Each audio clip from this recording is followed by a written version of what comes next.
Hi guys, Kelly here, and I wanted to share with you the books I read for the Rereadathon. This was a readathon hosted by Merphy Napier. I originally, in my TBR, if you watched that, I was gonna read 7 books. I had one for each prompt, but I ended up only reading 5 books for the Rereadathon.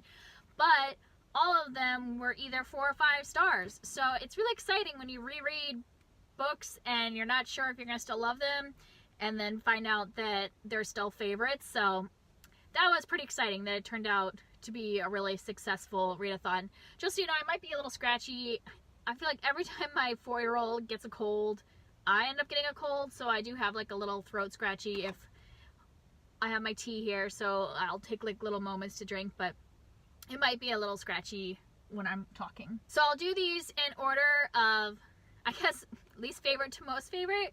I mean, were really good, but we'll just try to rank them. So I'm going to start with the one that was my audiobook, which was Jurassic Park by Michael Crichton. And I haven't read this book since I was like a child. Like, I think I was like 6th grade, 7th grade, somewhere around there when I first read this book. And I listened to it back then.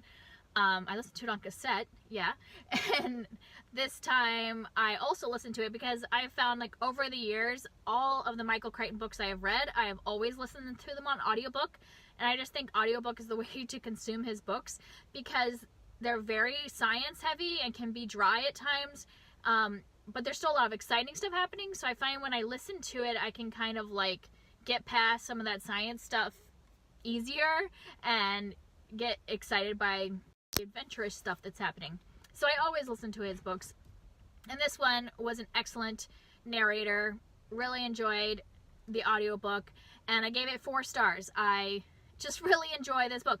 The only reason it's not a 5-star book is that I felt like the beginning was pretty slow. Like, it really didn't get to like the exciting stuff until about halfway. Also, there was a lot of the science-based information right at the beginning, like long tangents of talking about science stuff, which I understand, it's sci-fi, it makes sense, there's going to be science in it, but it was getting to like where there wasn't any action happening at the beginning. It was like a lot of explaining of the scientific, you know, like basically about like how they created the dinosaurs.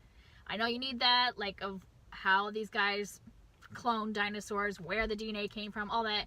I know you need that in there, but it was getting a little too much at the beginning for me, so it wasn't a 5-star, but once it hit like the action of the book, it was a ride, and I really enjoyed it the whole time. The only other thing that bothered me about this book was, for those of you that have not, whether you've read the book or you've watched the movie, which tons of people have watched the movie, there are 2 children in the book, and the girl is like the most annoying person ever. And I understand she's a child and she's being chased by dinosaurs, so she's not exactly gonna be in a good mood, but she like ruins everything. You know, it's like that totally like horror movie thing where you're like, stupid character, why are you making a bunch of noise and bringing the monsters to us? Like, don't do that, be quiet. And that's what this girl was. She was just so obnoxious. Like, every time she would like be complaining that she's hungry, and they're like, be quiet, there are dinosaurs out there, we need to be quiet. So she would like infuriate me every time she was in the book, but I know that's totally like how a real child would probably be, but still. But other than that, I like loved it. I just think he does a really good job of writing like these action based books, and yeah, the audiobook is well worth it. I also think there's a lot of stuff in this that makes it different from the movie, so even if you've watched the movie and you enjoy it, I think you can get a lot out of the book because there's a lot of scenes that are different. The next 4-star book is The Sugar Queen by Sarah Addison Allen. I've read everything that Sarah Addison Allen has written because I just really enjoy her writing. But for those of you that watch me and kind of have similar tastes, this isn't like my normal taste, because this is very like chick lit, and I hate using that phrase. I think it's, I don't know, I just don't think it's like the greatest phrase, but I don't know how else to describe it because it's very much like a cozy romance kind of story, you know, and it really is just centered on day-to-day life of their main character and a romance. But I just feel like there's so much more that goes into her books because she has this really, she always puts in like a lot of charm from the southern town, and she puts in a little bit of like magical realism in each of her books, and so there's just enough that it like really enchants me, and I love them. And so even though it is a little more on the like cozy chick lit, which is not normally my thing, I really enjoy her books. This is about a woman named Josie who's in her upper 20s, and she is living with her mother, has always just kind of her whole purpose has been to like serve her mother, and her like, and that's basically what her mother's told her, that she really can't do anything else.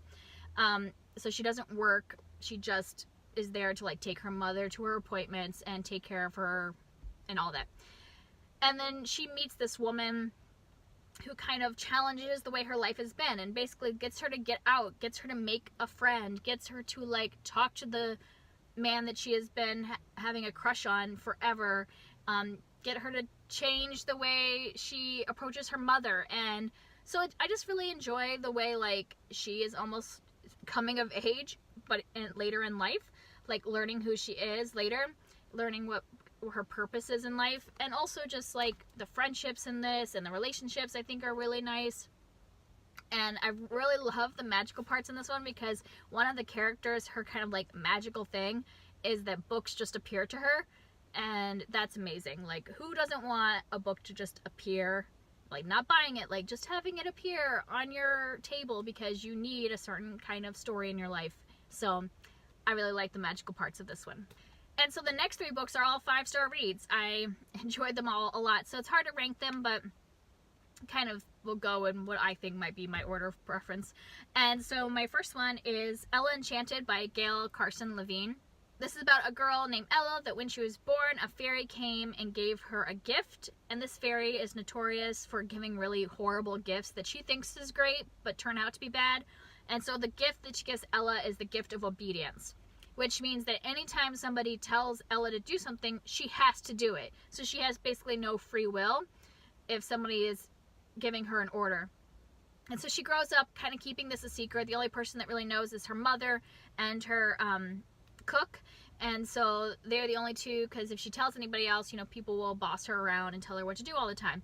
So she has to kind of keep that secret. But then we are at the point where I think she's probably in her teens by the time we're really following most of the story, and she is realizing that things are getting out of hand because she's going to school, and the teachers are obviously telling her what to do all the time, and she has no way to combat that, no way to be her own personality. And also she meets 2 girls that find out about her curse and are really manipulating her and making her do things that are bad, or like things that she doesn't want to do. And so she decides to go out and find the fairy that gave her the gift and ask her to take it away. And so we follow all of her like adventures and the people she meets along the way.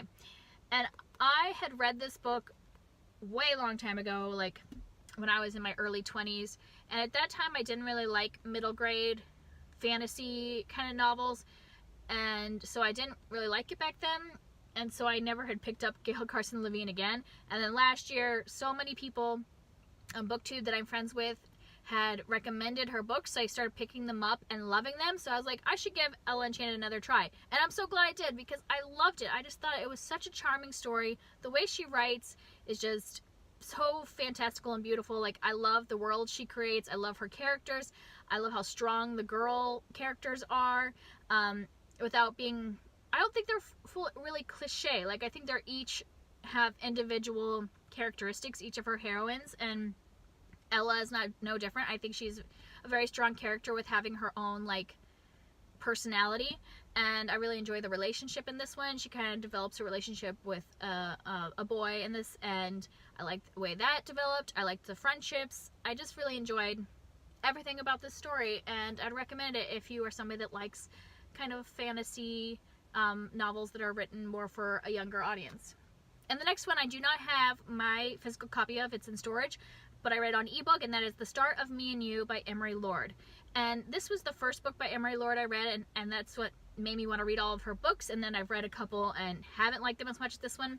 So I was worried that maybe like I was putting too much into this book. I had read it early last year, and maybe I thought I didn't like it as much as I did, but I definitely love this book. When I reread it, still was 5 stars, still really enjoyed it.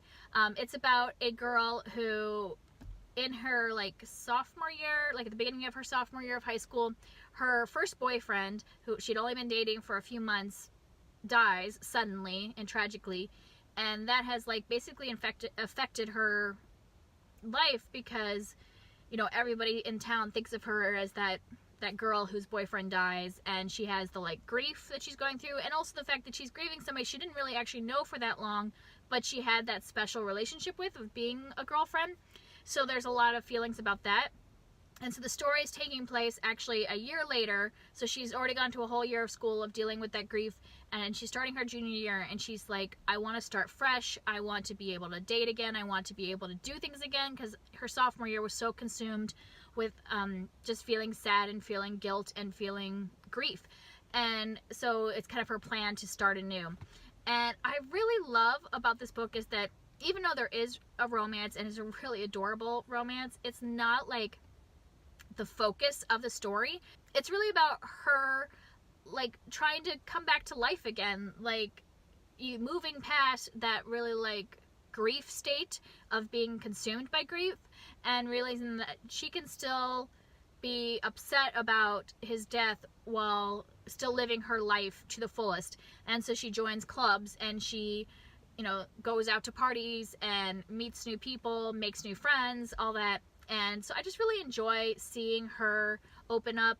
I also love the friendship group in this. I've said that before, and that's what I've always told people when I recommend it, that this group of girls that she's friends with is amazing. And it's not even just like her and one girl being friends. It's like her and like 3 other girls. So it's a group of 4, and they are all amazing friends. They are so supportive of each other, and their rapport with each other is amazing. And I just think that's really important in teen books, is to see how you can support each other and be a good group of friends. So I would still highly recommend this book. Loved it. And then my last book is Princess Academy by Shannon Hale. I have always loved Shannon Hale, like from the very first book I read of hers. I have just been like, she is one of my favorite authors. But I haven't reread the Princess Academy trilogy for many years, and when I read them, they were really far spread apart. And so I wanted this time to be able to read them in a row. So I'm actually started the second book already, now that I finished this. And I still just loved it. I was kind of worried that maybe I would be not as much in love with Shannon Hale, but no. She is amazing. I think she does a really great job of like making these characters come alive, of making a world that is beautiful and feel like a fairy tale. Like whenever I read her books, they feel like fairy tale retellings, but I don't think, at least this series, I don't think is based off of any fairy tale. It's like she's creating a brand new fairy tale, and I love it. And it's about this mountain town that is far from where the kind of like kingdom and palace are, but every time the prince of this kingdom comes of age to get married, the priests pick a town that the princess is going to be from, predicting like where his betrothed is going to come from. And this is the first time that this mountain town that is like far away has ever been chosen. And so since these girls have not really grown up near the kingdom, are not really cultured or anything, they create this Princess Academy that they're going to spend a year at in order to learn how to be in that society. And we follow this girl named Emery, who has always been kind of like the smallest in her family and feels like she doesn't really have a place in her mountain town necessarily, because everybody else works in the quarry, and she has always thought she's too little and not strong enough to work in the quarry. And so it's all about her and the girls at this academy learning, because they have never gone to school. They're learning how to read, they're learning about politics and diplomacy and commerce and all that stuff. And I just love it. I love the way the girls interact and learn to rely on each other. I love Emery and her yearning to learn and see what the rest of the world is like, but also have her home in her heart, and that be like something that she's really close to. Yeah, so it's just a really cute story. I really enjoy it, and I'm excited to continue the series. So those are my 5 books that I reread. Love them all. So I am really happy about this rereadathon. if you participate in the readathon, I would love to hear about it, and if you really enjoyed your rereads, and if you've read any of these books, I'd love to hear your thoughts. See you next time. Bye.